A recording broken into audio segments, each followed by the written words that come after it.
Hello, everyone. Welcome back to the And Also podcast.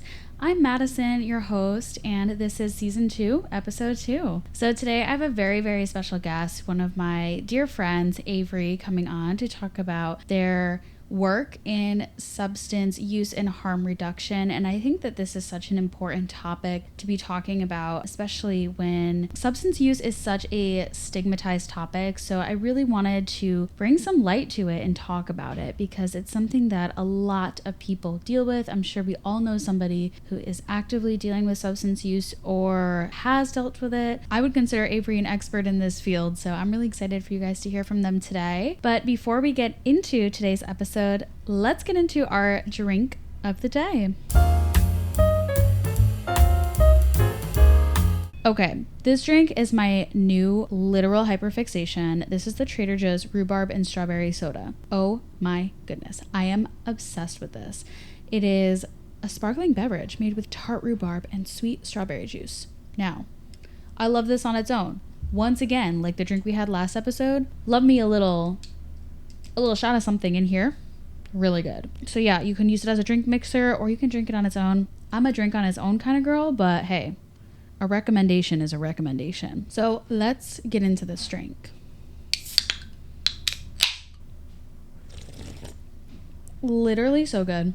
I don't even know what rhubarb tastes like, so I can't really speak to that part of the whole situation, but I know anything strawberry has my name written all over it. You know what I'm saying? 10 out of 10. Love this. Could drink the pack of 4 in one sitting easily. I'm obsessed. I think Trader Joe's has some of the best drinks. So underrated, but so delectable, if you ask me. All right, guys. So without further ado, let's get into today's interview with a harm reduction specialist at a nonprofit organization here in upstate New York. If you would like more details on getting help for substance use disorder, definitely check the description box. We're going to have tons of resources there for you. And I hope you guys learned something from this episode, like every episode. And yeah, let's get into it.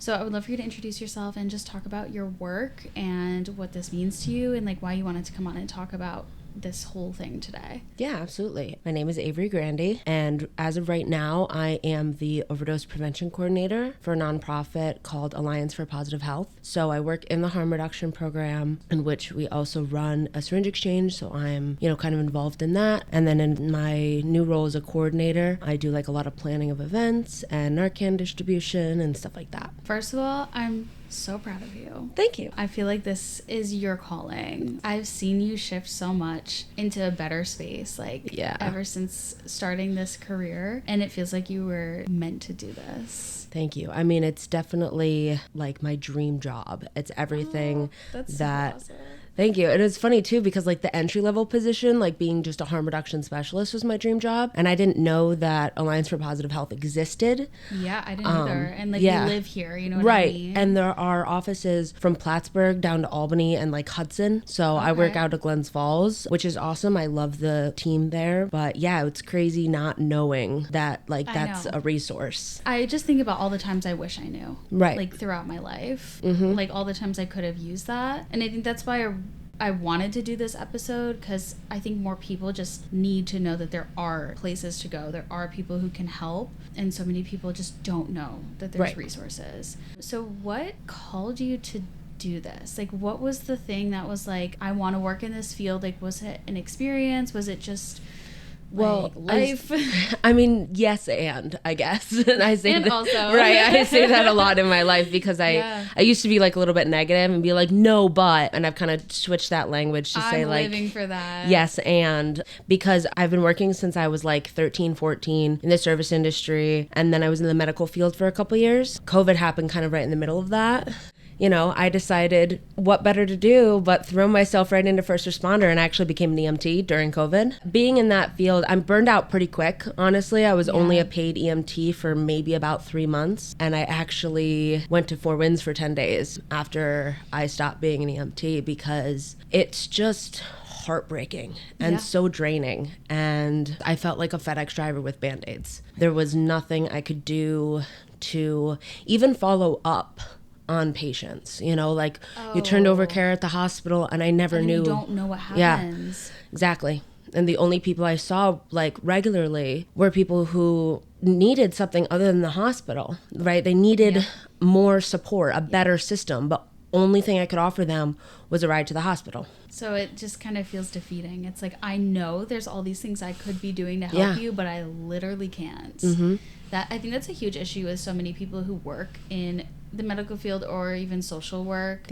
Like, you have all these resources, all these things that you could potentially help someone with, but you literally like just legally can't. Right. Or all those resources are in use, right? Like our system is inherently broken, and not knowing where to turn or if there's going to be any space. It's kind of hard to give people hope, honestly, when you're like, well, yeah, this is a fix for right now, but I don't know how else you can go about this other than what you're currently doing. Right. And actually, I think that kind of ties in really well with harm reduction, because the biggest, I guess, misconception around substance use is that it's a choice.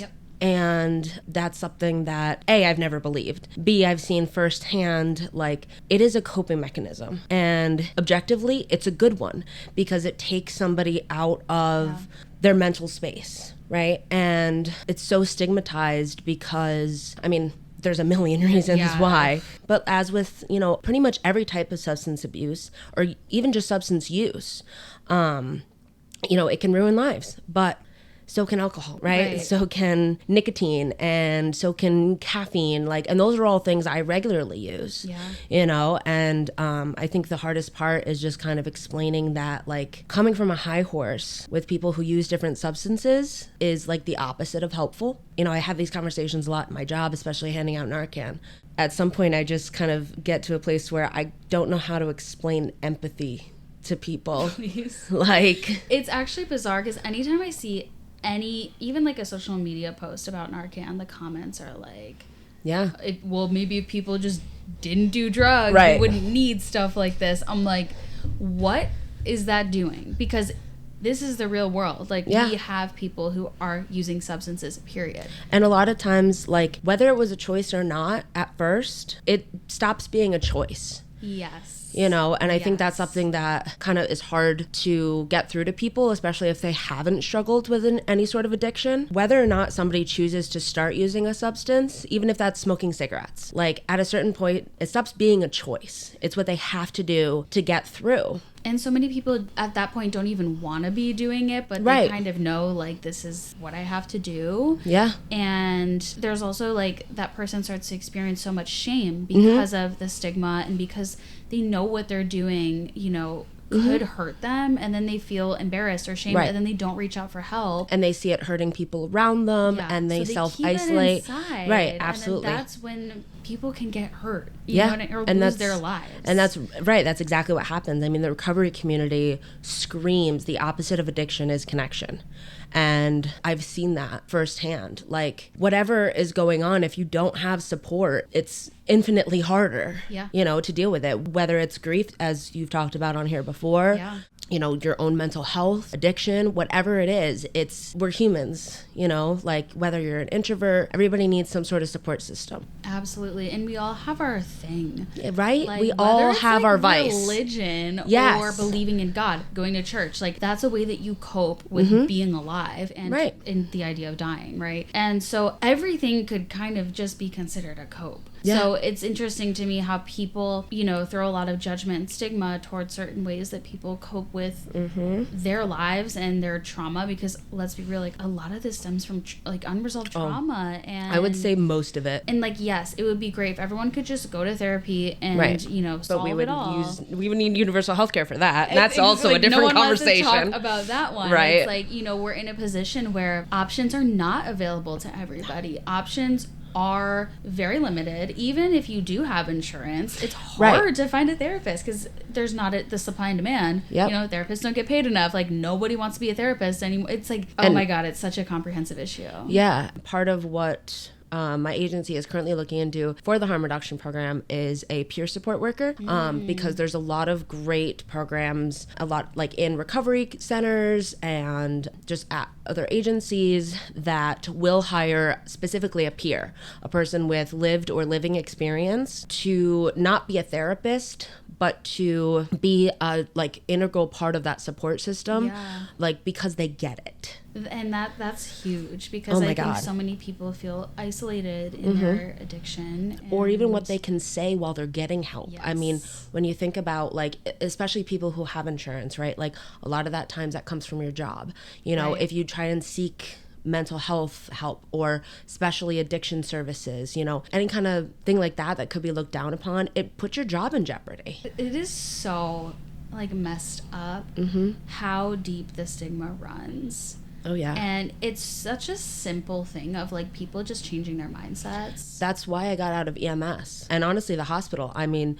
there were times when, you know, I was drawing blood and some of my favorite ER nurses, you know, would just be so disrespectful or just completely kind of disregard a patient because, you know, they were a IV drug user, or, you know, they had come in multiple times, you know, intoxicated, something like that. And they just give up because there's nothing they can do. And I think that's kind of their protective coping mechanism. So as frustrating as it is, I honestly, like, I try really hard not to be angry at people, which is really difficult. But, you know, I mean, I've been there. I've seen it. Like, I understand how it can be really frustrating when you're doing everything you can to try and help somebody and they're not in a place where they're willing to accept it or help themselves. But that doesn't mean that you can't show them some kindness and respect.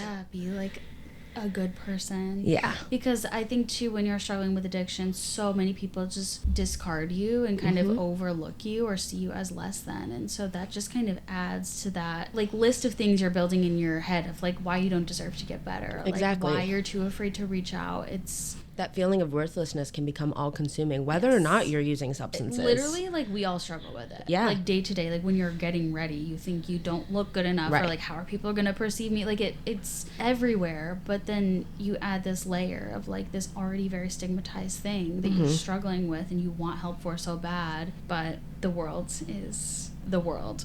Yeah. Do you want to talk a little bit about kind of the importance of harm reduction, what it means, what it does, and sort of just how it impacts the community and people struggling with addiction? Absolutely. I also want to say this is actually pretty good timing because we just celebrated International Overdose Awareness Day on August 31st. In the harm reduction program, we work with a recovery community center that's in Hudson Falls, and so we did an event there, and it's a really cool kind of overlap between, you know, recovery services and harm reduction, because some recovery community centers especially are fairly strict on kind of what can occur, you know, how people can, like, show up at the centers or what have you. And what I really love about, it's called Hope and Healing. That's who we work with a lot. What I love about them is you can walk in any state. They'll support you. I also love that they say you're in recovery when you say you're in recovery, because there are so many different pathways. It looks different for every person. And I think that ties in really well with harm reduction, because harm reduction essentially is just that. It's reducing harm. That can mean everything from seatbelts to sterile syringes. We already have harm reduction things in place in our society, you know, helmets, right? Things that reduce the harm of everyday things. Happening. Exactly, you know. Obviously, it's a little different in terms of harm reduction supplies and services for people who use substances, but it's the same kind of like baseline. It's the same basis. It's the same concept. Yeah. I mean, it's something that I have wanted to do since I heard about the safe injection sites in New York City. Yeah. Because when you give somebody autonomy, it's incredible what can happen when you simply believe them, give them human decency, and show them respect. It doesn't mean that they're going to do what you want them to do, but that's kind of the whole point. Harm reduction is not prescriptive. Right. You know, there's no goal that we want for our participants. We want to support them in their goals. And you're putting the ball in their court, essentially. Absolutely. You know, we're there for what they need when they want us. You know, sometimes we don't bring any supplies. Sometimes we bring them a cup of coffee.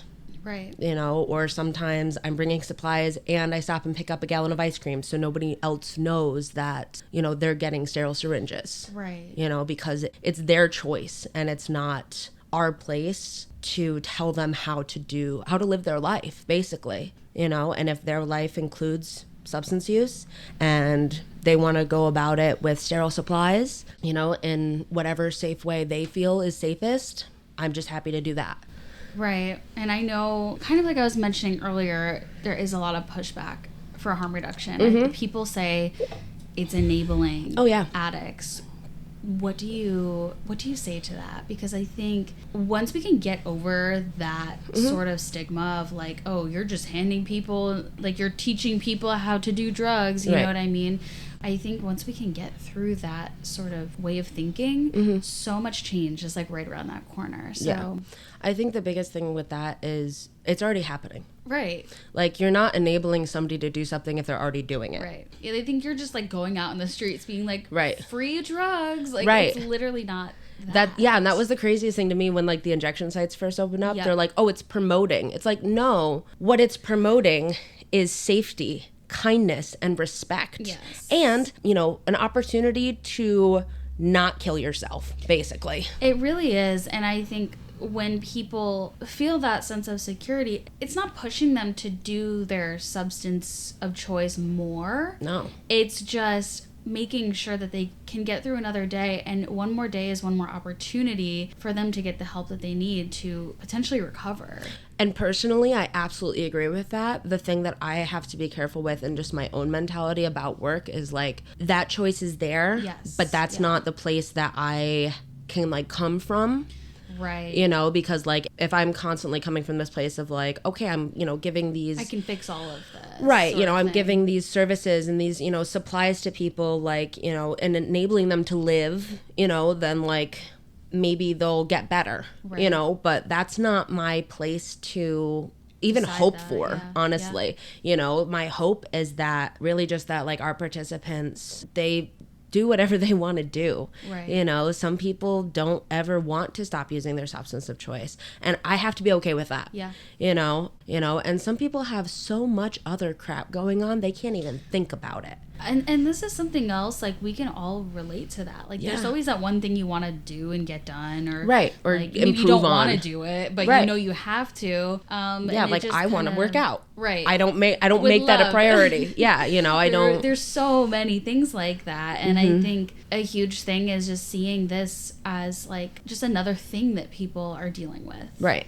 Can you explain the difference between harm reduction and the abstinence-only approach? Because I know there are certain programs out there that are like, the only way you can like recover or consider yourself sober is if you are like not using any substances at all, and just like the difference between kind of this approach versus that. I think the abstinence-only approach it's very black and white. That works for some people, and that's great. Like, that's the way that they want to go about their recovery. It works best for them. Awesome. I think the issue with that is when people kind of say like, it's this way or the highway, because not everybody wants to do that. It's not very likely a lot of times. And I also think it just kind of adds to that shame of, and can increase like that, like, you're not worth it if you're not doing it exactly the way I am. And this is something like I've heard people say specifically about like AA and NA is like, they use the language of, it's been X amount of days since I've had a mind-altering substance. Meanwhile, they're standing outside their meetings drinking coffee and smoking cigarettes. Right. Do I consider those mind altering? No. Do they change your brain chemistry? Yes. So like, it's this I'm doing it right kind of attitude. That's the thing I found with it too, like that all or nothing.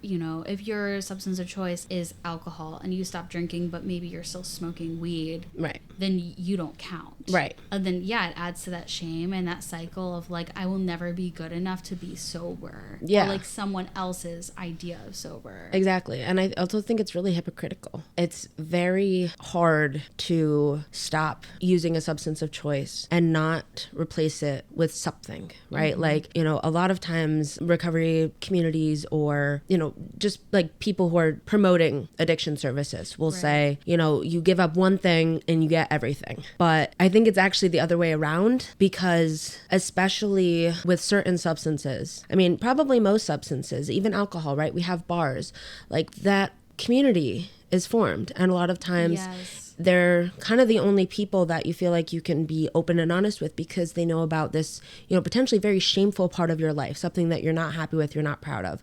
But like people who use drugs often use them together. And it's the most incredible community I have legitimately ever met in my entire life. Actually, like, gave me chills when you said that, because I think about all of the people I know that struggle with addiction. Truly, they are the most giving, kind, selfless people and strong ever. So strong. And the things that they have been through make them so empathetic and understanding towards people who are going through any number of things. And those have been the people that have been there for me. You know what I mean? But then you have the people who judge those people who are typically like not nice and not supportive. And it's bizarre, like, how the whole thing. Yeah. And when you give up a substance of, your substance of choice, a lot of times, you remove yourself from that environment. Yeah. So it's not just giving up the substance. It's giving up, right? It's your community. It's your way of life. It's your coping mechanism, like it's all of the safety and comfort and security that you have that surrounds that substance. Yeah. So I think when people get sober, when they start their journey of recovery and they're being told, you just give up one thing, I think that's incredibly like a narrow-minded view, because it doesn't take into account all of the other things that come along with that substance of choice. And can that substance be dangerous and harmful? Absolutely. But that doesn't mean that everything that's connected to it or surrounded by is. That's a really, really important point too. And I think there's also routine around these things. So having structure and routine in your life, you're also kind of like throwing that for a loop. And Absolutely. then you're kind of almost becoming this like blank person that loses community, loses structure, loses routine, and now you're just supposed to like, and you're losing a mask. You're losing a way that you are very comfortable and confident interacting with the world or the people around you, while being on that substance. And then you're also losing whatever is masking the deeper issue. So now you have to face, whether it's trauma, whether it's like grief, depression, whatever is there.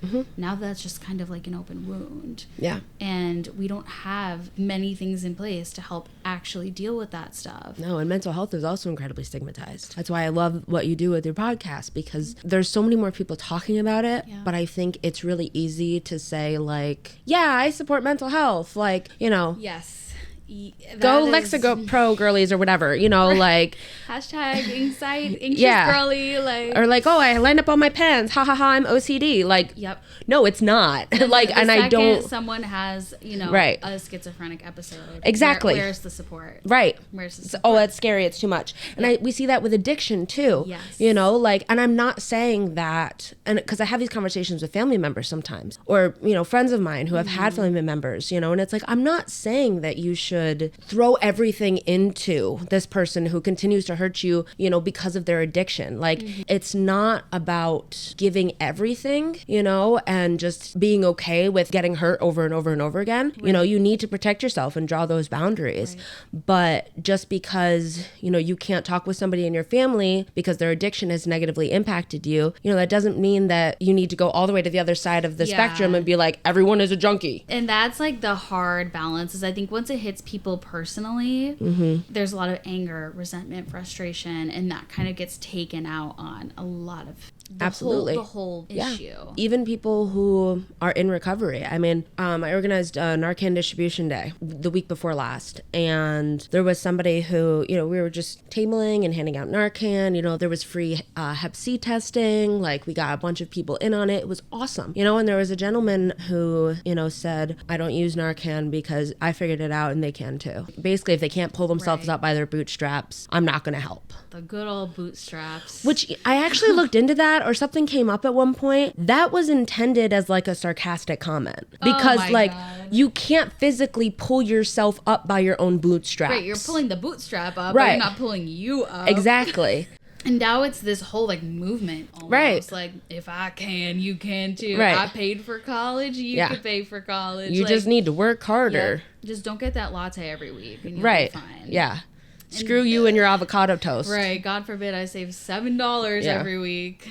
Instead of recognizing the inherently broken system yet again. Yes. And that's the thing, is we need to stop blaming the people and start blaming the system. And that's something that we should come together about, like everybody, because we are all living in this. Right. We all will know somebody who struggles with some form of addiction if we don't Absolutely. already. A lot of these people are acting like it just will never touch them. And that's when we create that sort of secrecy where people are now hiding it from you. Because they know what you say at the dinner table about addicts. And it feels like like people make it into like an us versus them, you know? Absolutely. So what does substance use disorder look like beyond the stereotypes? That's a really good question. I think a lot of it is so well hidden, honestly, especially because of that kind of us versus them mentality. When somebody speaks negatively about a person who uses drugs, you know, and you value your relationship with that person, they're the last person you're going to say, hey, I'm struggling. You know, I'm struggling with substance use. Yes. You know, my substance of choice is drugs, because then you automatically get lumped into that other category. So they keep it a secret. And it's a survival mechanism too. People get really, really good at keeping it secret because they're ashamed of how it would change the way that they're perceived by their family, by their friends. And we tell people in like overdose responder training, don't look for signs of drug use, because a lot of times people will use their drugs and go on about their daily life. It's just part of their routine. Like you may not know for years. It could be the person driving a Lexus going to pick up their kids from school. And it doesn't have to be, oh, you know, she's that pill popping mom who drinks too much wine. It's like, no, that person could actually be injecting fentanyl. Yep. But you would never know that because they're really good at keeping it to themselves, because that's how they've learned how to deal with it through whatever avenues. You know, there's these stereotypes that I think are so just, I don't even know like how they got to be those stereotypes, honestly, because I mean, I think it has a lot to do with kind of classism. Yes. You know, absolutely. And that like social kind of redlining, but like there is no stereotype for people who use drugs. That is so true. I think about my own friends that I know that have struggled. I lost a friend in high school to an overdose, and it was always, you know, whenever we would talk about it as a friend group, everyone would say, oh, it's just, that's just what he does, you know, like just stop bringing it up, like he's gonna be fine, he's been doing this, like it's whatever, and just kind of writing it off as like, oh yeah, this is just like what he does, you know. And then he died. I'm sorry for your loss. It's just what he does. Right. It's so sad because I think we're afraid of it. We're afraid to deal with it. We don't know what to say. We don't know what to do. And yeah, we just kind of lump people into these categories of, he's an addict. He knows how to handle this. So he'll figure it out, you know, like it's just what he does. But how many people do even we know just in this town that use cocaine even, you know, like I couldn't even think of a number. It was something that really surprised me, like, oh, not everyone, but like almost when you grow up, you realize. A lot of people do cocaine, and it's normal. Just what they do. And it's you know, it may not be an everyday thing. You know, it may just be at parties, it may just be, you know, special occasions, you know, like those people are still using substances. There's still people who use drugs, even if it's not all the time, even if they're not addicted to it, they still use substances. They are still a person who uses drugs. And, you know, one person who wants to try it and gets a bad batch, you know, that happened to a friend of my partner's daughter. They got 1 bag, 1 gram of cocaine, which is a fairly small amount. You know, they're going to split it between them, do it for the whole weekend, you know, and they overdosed and died. Oh my God. And it's really hard, too, to think about how many people have actually overdosed and, you know, it's written down as a heart attack, you know, and then nobody talks about it. This is something that really bothers me just in the whole working at the funeral home obituary writing is nobody wants to say it. Like, if it were me writing that obituary for a friend or even for myself, if that's what happened to me, I would want resources there for other people who are struggling to make it known, like, yes, this doesn't have to be my whole, you know, personality. The way that this happened to me doesn't have to be the whole Madison. But it's important that we try to learn from these experiences and try to help other people who are struggling instead of keeping it a secret, because that adds to the stigma of people being afraid afraid to talk about it. Absolutely. You know, and like I lost a friend in March who was always a person who would sling Narcan. You know, he was always the person that handed out test strips, gave out Narcan. You know, he was saved animals, like, you know, just this beautiful bright light, you know, and he was a trained kid, you know, and he rode all over the country and had so many friends, you know, and he overdosed alone in the back of his van, you know, and it made me so mad because like maybe he wanted to be alone, you know, but like I know he didn't want to die, you know, and like he had, you know, future plans. Like it's very rarely something somebody plans for. Absolutely. And the other thing that really gets me about obituaries is when it's written like this person lost their fight, especially when it's a suicide and they say they lost their fight with depression. It makes me so mad. I've never heard anybody else say that before. Oh my God. And that yeah, it's like a deep trigger for me whenever I see that. Mm-hmm. Because for me, it's like, how dare you? How dare you say they lost this fight when you have no idea how hard they have been fighting for so long? I don't care when somebody commits suicide, but you have no idea how hard that fight is, and to say that they lost it? I agree with you so... Oh my God, that's an episode in itself. Yeah. I'm like... Well, one of my friends that I used to work with at the hospital, unfortunately, it was a couple years ago, and he was like the first person that I lost in kind of like a series. Like he committed suicide, and after his death, it just kind of never stopped. Yeah. But I remember that one hitting me really hard. And I just remember like scream, cry, sobbing, like, you know, like shaking, about to throw up, like having already thrown up. Yeah. I mean, it was also hammered because I did not deal with it well, you know, but it was just like, I just remember, you know, I mean, I was angry at him, you know, but I was also... It's like you're angry at the world, angry at yourself, angry but at I remember person. the thing that I could like pinpoint the most was I was so mad that that's what they had written. Because I was like, how dare you? It feels like, you know, it's discounting a whole life. Exactly. By saying that one thing. Right. It is so frustrating. And I've literally like never heard anybody say that before. And I think that all the time. It is so frustrating. And just hearing you say that is like, oh my God, okay, I'm not the only one who gets pissed at that. I think, I mean, it also, you know, I have a lot of mental health issues myself. And, you know, I've had suicidal ideation in the past too. And so I think it also is really upsetting because like that's said by somebody who clearly doesn't has never been through that struggle. Like you have no idea how much will and power and strength and courage it takes to keep living. So, and it's the same way I feel about when people say like they lost their battle to addiction. Like, no. Nobody. Yeah, that plays into of like the whole idea who people who die by addiction or suicide are selfish for the choices that they made. It's like, it's not selfish because you clearly don't understand the depth of the pain you have to feel to make choices like this, to be in these situations. It's not like, oh, teehee, I'm gonna go kill myself. No, it's like, it's actually in that moment feels like the most selfless thing that somebody can do. It's like you actually can't even imagine putting yourself there because unless you're really there or have been there. Yeah. Because it is such a dark, like, hopeless place. Yeah. It's not selfish. You're not thinking about, what would be best for me and my well-being in this situation. Yeah. And that's not, you know, us condoning it. No. It's just not a selfish thing. Having been there, I can say in that moment, no matter, you know, and obviously I've moved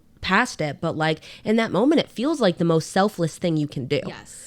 Because you already feel like you're screwing everybody over. Like, exactly. You already feel like you're a burden. You're making everything worse. Yes. Yeah. And kind of, you know, bringing that back to addiction too.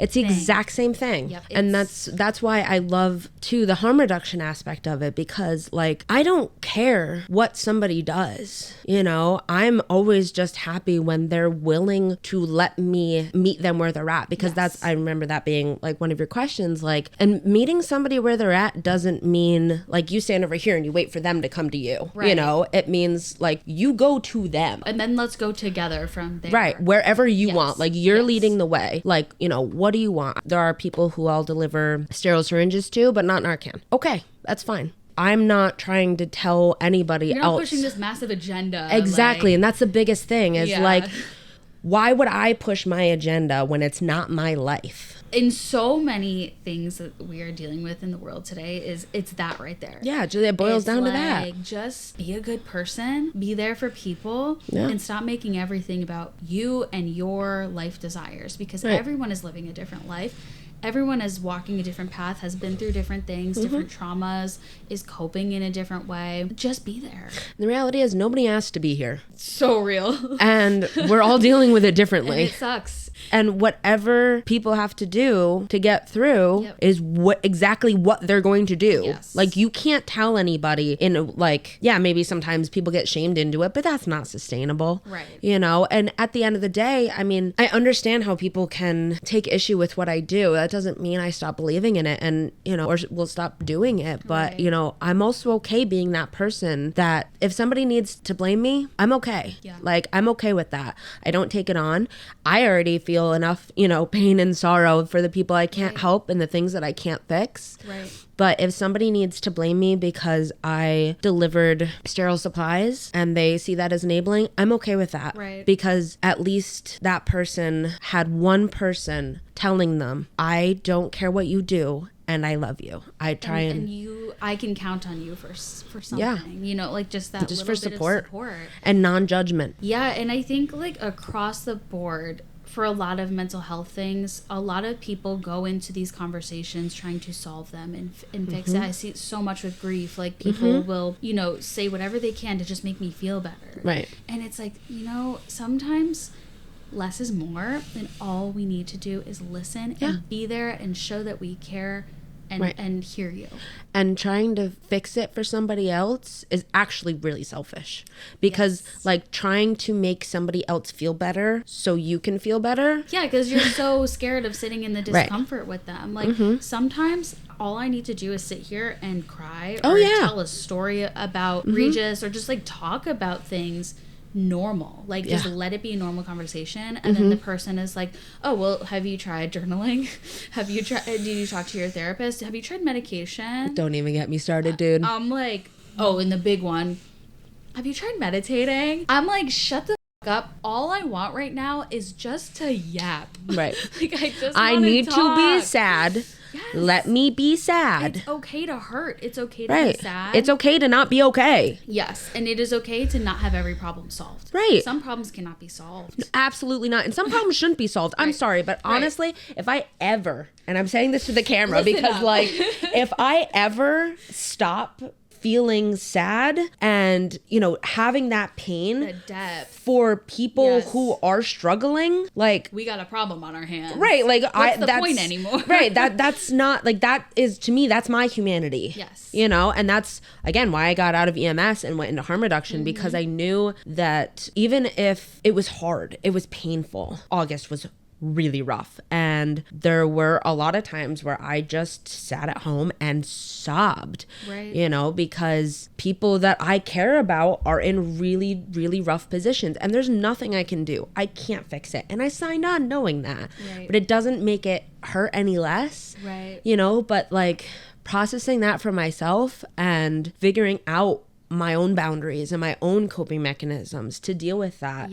Like, that's my job. That's not something anyone else can do for me. You and put that's that on the people you're working with. Exactly. Yeah. Yeah, I mean, I can say I get that so much. I mean, working at a funeral home. Yeah. You know, like, there's so much pain and like darkness, but to be that one person that like a family can look to and say, well, you were there for me in that time where I really needed you, is like, that in itself is worth absolutely all of the like pain that it comes with. I think this one is really important because it kind of ties into my whole show and my whole thing here. But for loved ones who might be grieving a loss due to addiction, what resources would you recommend, or like, what has worked for you, or what would you recommend for someone kind of going through that loss? I think whatever you have to do to get through it, first of all.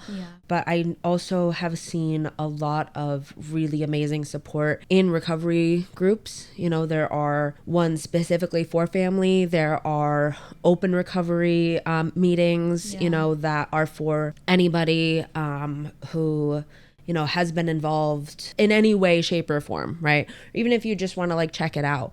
And those have been really great spaces. We did an event, the International Overdose Awareness Day. We had a We Recover Together meeting, which is a completely open, non-denominational, meeting that is just kind of group led.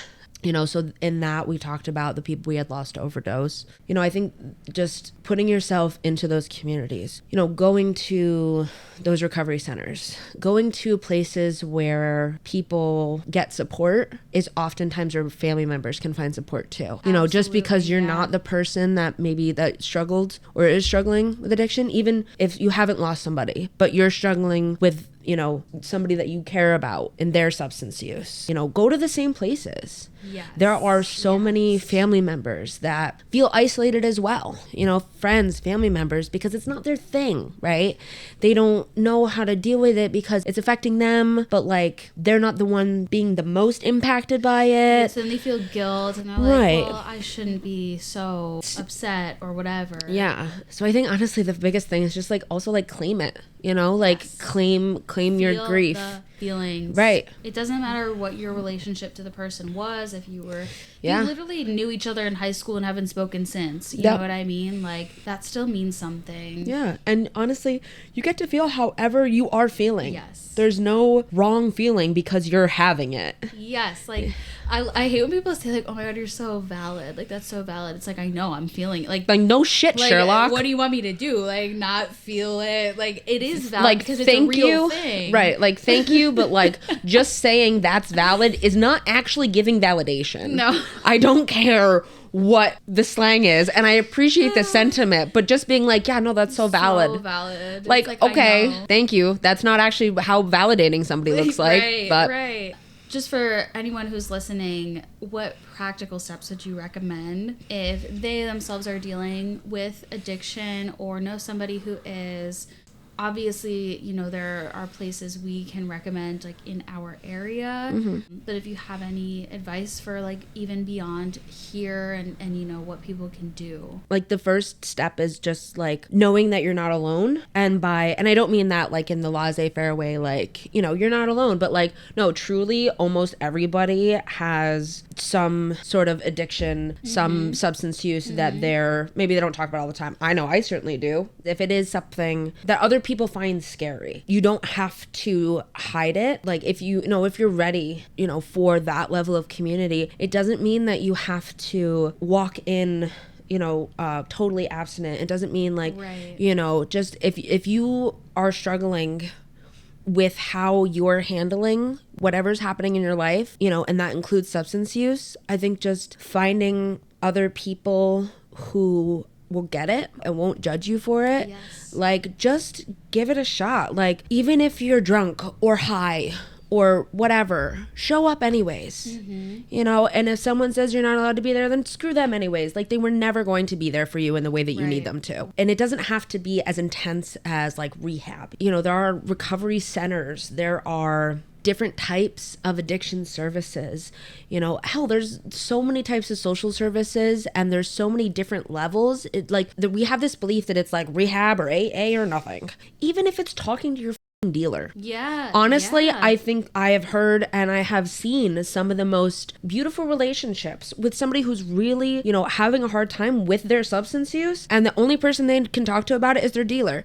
Not every drug dealer is like, some disgusting pimp. Right. Who like, is greasy and slimy and just like cares about the money and doesn't care what, how they affect other people. Like a lot of drug dealers deal drugs because they know that their drugs are safe, that they're not going to kill their friends. Yes. And that's what it comes down to. So if it's your dealer you can talk to your dealer. If it's your friend that gets you your substance, whatever, just talk to whoever you can as honestly as you feel comfortable with about as much as you can. I'm sure even like bartenders probably hear like they get talked to so much about this sort of stuff. Absolutely. I think people get really scared what could happen if they talk about it. But for the most part, especially people who are in the service industry, like people who just seem like they're chill, they're real, they're grounded, right? Like they're going to either have experience with it themselves, you know, through the friends, through family, for themselves, whatever. Like, as long as you're not like, hey, do you want to, like, you know, go do this with me? Or as long as you're not like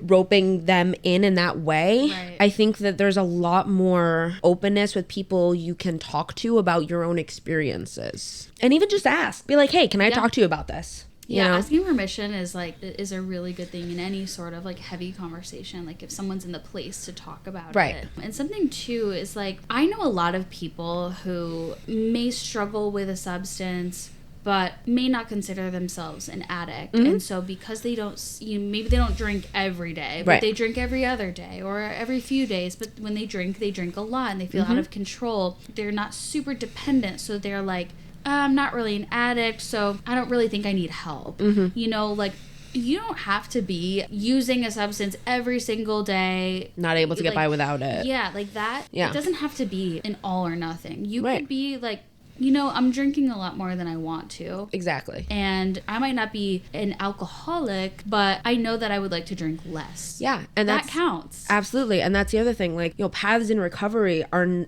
not abstinent only. Like, somebody can be in recovery and be doing less than they, you know, were. And that's fine, you know, whatever substance it is. Like, you know, intermittent use is a pathway of recovery. You know, you are in recovery when you say you're in recovery, whether you are not doing one substance completely, you know, but you're doing other things, like whatever it looks like. And I think sobriety, like, you can create the definition of that for yourself. Yeah. And that's why we tend to use the term like recovery, like and harm reduction, you know, like language matters. And, you know, that's why we say sterile syringes, not clean needles. You know, that's why we say, you know, person who uses drugs as opposed to drug user. It's even saying participants. Versus like clients. Clients are patients. Because they are actively choosing, you know. Yeah. And I feel like a lot of it just is about person-centered language. It's person first. Just because somebody uses drugs doesn't mean that, like, the first thing you want to classify them as is a drug user. You know, like if I'm out drinking at the bar, like no one would be like, oh, you alcoholic. Like, exactly. Like that's not the first thing, you know, like I'm fat, but no one would be like, oh, well, that's, you know, the fat Avery. You know what I mean? Like the way that you use, it sounds ridiculous when we say like that, but it's like, oh, like, you know, they're just fat. They're just a drug user. Like, I get this a lot because I usually don't drink. Whenever someone's like, oh, why aren't you drinking, or can I get you a drink? First of all, stop asking people why they aren't drinking. Seriously, like, it's none of your damn business. Who cares? If you want to drink, go drink. I'm not drinking, move on. But and it's like if you're being nice by saying, hey, can I get you a drink, and someone says no, just accept that. Great. How's your night going? Do you want water, soda? No? Okay, you're good. Cool. But every time I say I'm not drinking, it's, oh, you're sober? No. Who said that? Like right now, actively, like right now, I'm just not drinking. I am not under the influence of alcohol, if that's what you mean by sober. It's such a weird thing. Like immediately, it's like you said, like you see someone drinking, you don't think they're an alcoholic. So and I think that the intention behind that is good. You know, like, oh, like, are you sober? Like, I want to know so that I can support you. But also just by asking that, you're inherently projecting that black and white mentality. You know, like, thank you for wanting to support, you know, like people who are choosing not to engage in alcohol for whatever reason, but it's also not your right to know. And it's hard for a lot of people to talk about. Imagine it was like my first night at the bar being sober, and now I have to talk about it with somebody. Now you have to explain yourself, and now it's like you don't owe anybody anything, so stop asking. If it's so much pressure on people. If it's something that somebody wants to talk about, especially, it also really bothers me when like it's somebody that you don't know or like you don't know very well. Well, thank you so much from the bottom of my heart for coming on today. Thank you for having me from the bottom of my heart. Seriously, I adore these types of conversations, and being able to have this conversation with you, who's like a really good friend of mine, like just between us, and then to be able to share it, like it's honestly not a place I ever thought of myself in, and I'm really happy that you gave me this opportunity. Me too. And we have to do like part 2, 3, 4, 5, 6, and 7.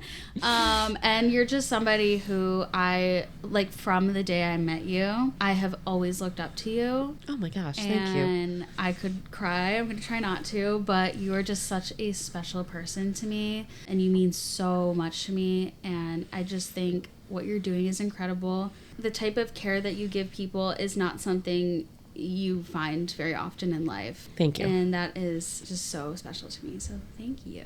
My pleasure. I mean, everything you said is just kind of like, I don't know how else to do it. You know, I don't know like how else to be. Yeah. So, thanks for being my friend and seeing all that and doing all of the incredible, amazing stuff that you're doing in this way. Thank you. Yeah.